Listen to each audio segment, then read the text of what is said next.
Hi, Misha here, and previously I used my Soviet T-18 as a kind of representative piece for this tank. This is the French Renault FT, and you can obviously see the similarity, virtually the same. And this little light tank really was the first true tank, first modern tank in history. It was the most widely produced in the period of World War I and even the 1920s. Very influential and just historically very important. So I sought out a little model in 1/72 scale. Nothing special, but I really wanted a representative piece so we can talk about it. Last time we talked about the Schneider CA1 and the FMAH Saint-Chamond. Those were huge, lumbering, heavy, overly complicated, unreliable boxes. This is the exact opposite. And here is the Saint-Chamond. We talked about it in a video or two back. Yeah, it's big, it's heavy, and along with the CA1, they only made 400 of each, and they were not very successful. Already by 1917, that was becoming clear. Even before that, many had reservations, including Estienne, who was pretty much the father of the French tank corps. Now, originally they had approached Louis Renault to get involved in tank production, but he said he was too busy and had no experience with Holt or other tracked vehicles, but he was a well-respected car manufacturer. That was around 1915. In the summer of 1916, as the war drug on, Estienne and Renault met again, and this time, well, Estienne must have been more convincing, because now Renault became inspired. And I think it helped that they both had a very similar idea. A small, maneuverable, easy to produce vehicle that could be produced by relatively unskilled labor. They didn't consume a lot of resources. And they could just overwhelm the enemy. Just attack an enemy tank with 6 or 7 little tanks, as Estienne called them, bees. And where Renault was more on the production side, trying to be efficient, Estienne was more on the military side, and they really did seem to come together. And in November, Estienne approached the commander-in-chief and pleaded the case, and approval was finally given to build one prototype that December. And here they are side by side for comparison. It is tiny. So the first prototype was ready in January of 1917,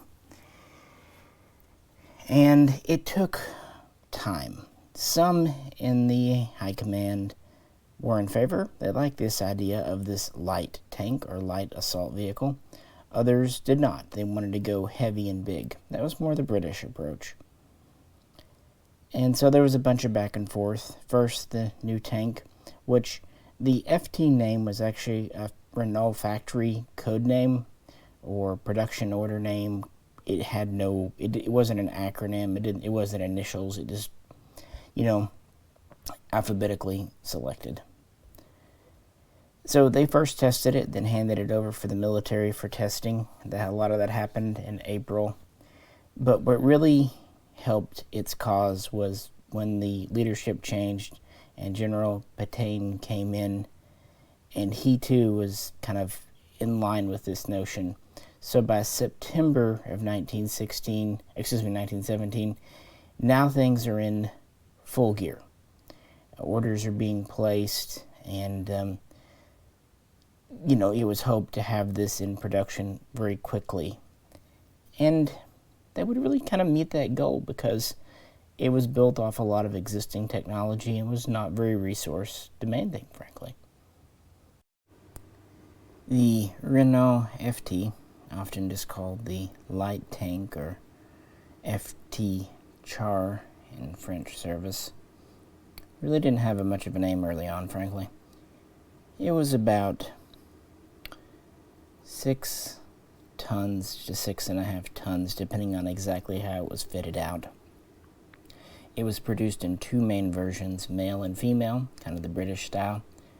The male had a short-barreled, low-velocity 37mm cannon, which was modified from field artillery. The female version was fitted with a Hotchkiss 8mm machine gun. Armor wasn't terribly thick, but, for the day and time, it was anywhere from about 8 up to nearly 22 millimeters, so in some places up to nearly an inch. There were 3 main turret types. The original one was cast, then the second style was kind of a hexagonal riveted plate system, and then the third style was back to being more of a cylindrical, mostly cast with some rolled steel, kind of a hybrid. And these can affect the weight in addition to the guns themselves, of course. It was not big. It was about 5 to 5.5 meters, again, kind of depending on the variant, so a little over 16 feet. It was less than 6 feet wide and just at 7 foot tall, so some really tall people were as tall as this tank. It wasn't especially quick, about 5 miles per hour, but it was maneuverable, and between its lighter weight and the fact that it does have kind of the tail on the back that we saw on the CA1, it was able to cross trenches more than you might think. It does use a modified Holt track system. Now, what made this impressive, this was the first tank, and this was in the design from the very beginning, to have a 360-degree rotating turret. Now, turrets have been used on, say, armored cars before, but this was the first time the fully tracked vehicle and turret had been combined, and that's quite important. It was also a lot more fuel efficient than previous designs. It could go quite a bit further on less petrol.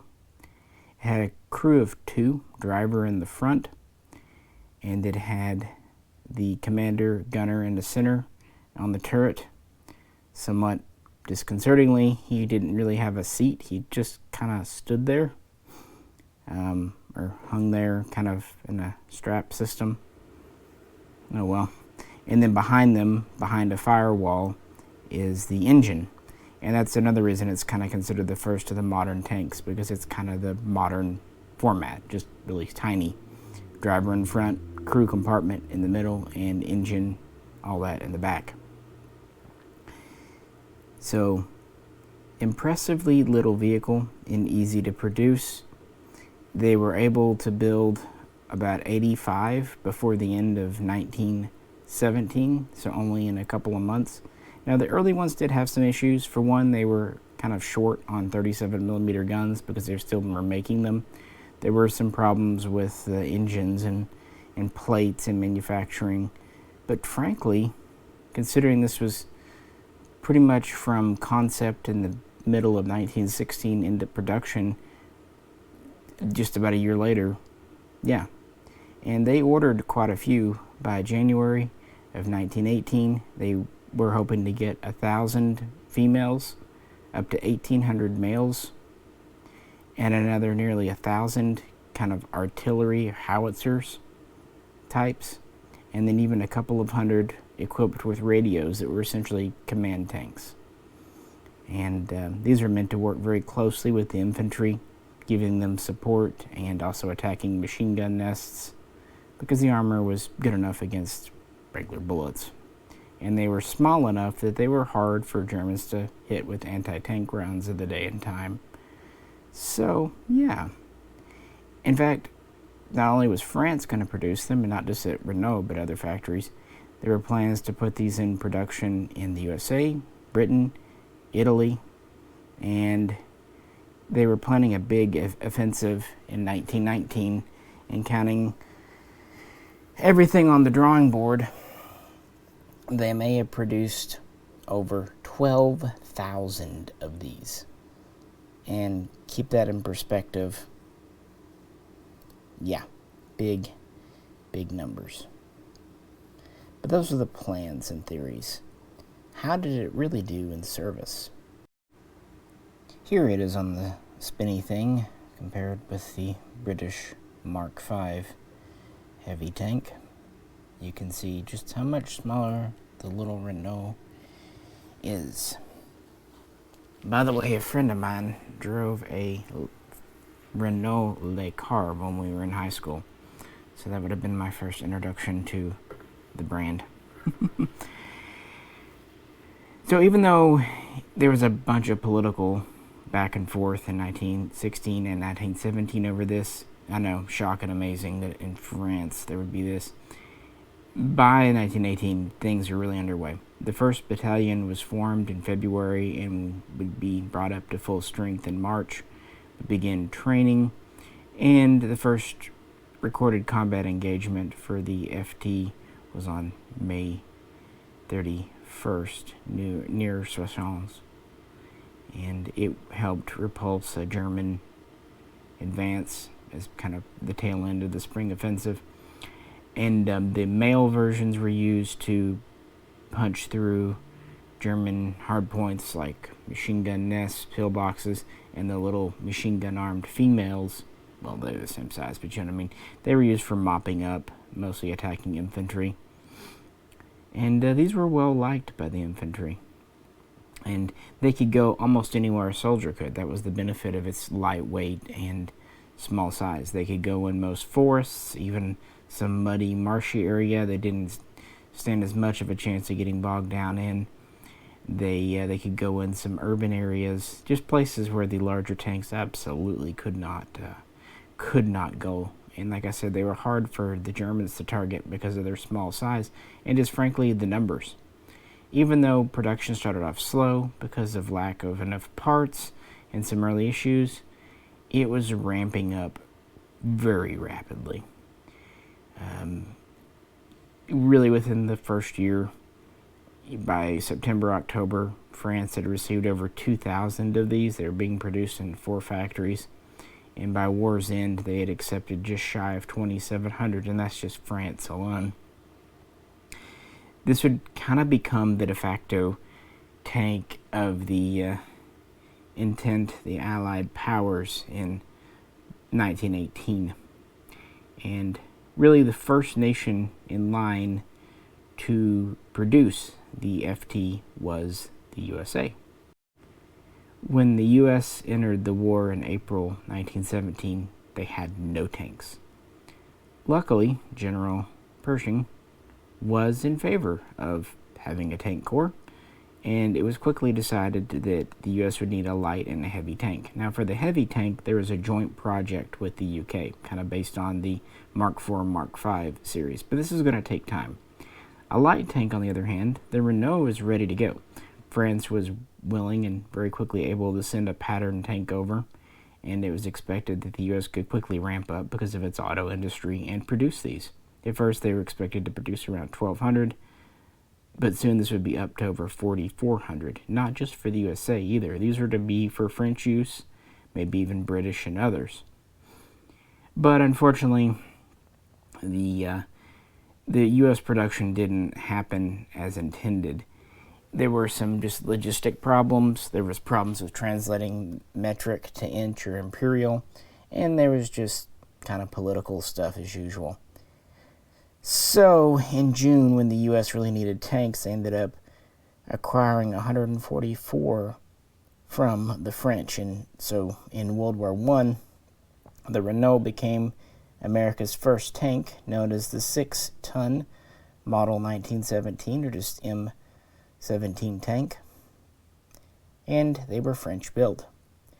And the U.S. would deploy these in ever-increasing numbers throughout the summer and fall of that year, as would, of course, France. Now, the UK would get about 24 for testing and trials, but they stuck on with their heavy tank series. It is worth pointing out that a few famous people, or soon to be famous, were involved in this. Training stateside was done, or at least set up, a camp was set up by a young captain by the name of Dwight Eisenhower. And over in France, there was another young captain, I never heard of him, named Patton. He was in charge of kind of getting the troops in shipshape for fighting once they were over in France. So this tank corps had a big impact on the USA. By October of 1918, the first American-made Renault FTs were rolling off the assembly line, and the first two made it to Europe on November 20th, a little over a week after the war ended. So only a few were actually completed in the USA because the contract was canceled in 1919. And this is what we kind of see throughout. Don't think that the FT did not have major combat in the less than year it was there. It was in over 4,000 engagements. 700 or 800 were lost in combat, but because so many were built, and because it only had a crew of 2, yeah, you're not losing a huge amount of resources. France would accept just shy of 3,200, some after the war, most before, and during the war, you know what I mean, before the armistice. And this would actually make France, on paper, the largest tank force in the world. Never mind that, of course, they're small tanks, but they had the most, and because of the rotating turret and agility, they were very effective as essentially upgraded armored cars. In France, they would stay in service throughout the 20s. There would be an improved version, first the NC-1, and then there would be the model 1929-1930.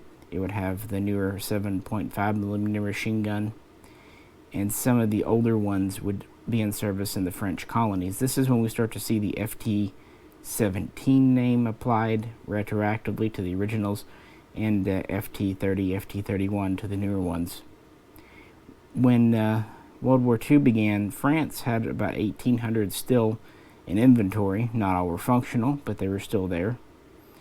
And in the end, the Germans ended up capturing and redeploying about 700. They used about 100 as airfield, aerodrome guard tanks, and another 600 some odd to patrol occupied cities. Again, kind of using it as an armored car. And yeah, the French would pretty much use them. So they would definitely pop up in 1940, 1941, during the first half of World War II. One of the very few tanks that did. Were they obsolete? Sure, but they were available, and they were relatively easy to maintain, kind of going back to Louis Renault's automotive history. Now let's put the Russian T-18 back on the stand, because this is another kind of avenue for the FT. Italy originally considered producing the CA1 or the Saint-Chamond, but once the FT came out, that's what they gravitated towards. 3 pattern tanks were sent, and they set up production, making a slightly altered version, just a little bit shorter and a little bit lighter, known as the Fiat 3000. Now, there was the A model and the B model. You had one armed with the 37mm cannon, and you had another armed with two 6.5mm machine guns, so kind of the same male and female. Now, Italy planned to produce these in the thousands, but because of the end of the war, they only built about 150. And they did have an upgraded version with an uprated engine introduced later in service. And these would serve in the colonies and in Africa. And the Allies would encounter a few Fiat 3000s still being used when they landed on Sicily and invaded Italy in 1943. So a few were still knocking about.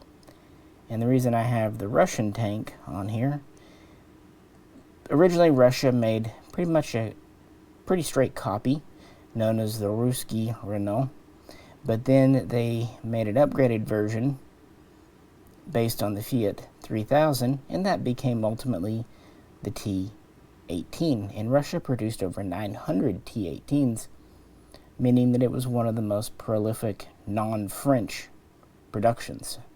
The Americans never really produced that many of them, and the Russians did use these in Asia, including against the Japanese, who ironically themselves also had a few FTs. They purchased 13 FTs from France in 1919, and this was followed up by a second order of a few of the improved NC-1s in the 1920s, and these would be amongst Japan's earliest tanks. And while they were nominally out of service by the 1930s, there were still some knocking about in 1940 and in use. So it just goes to show you, these were used everywhere.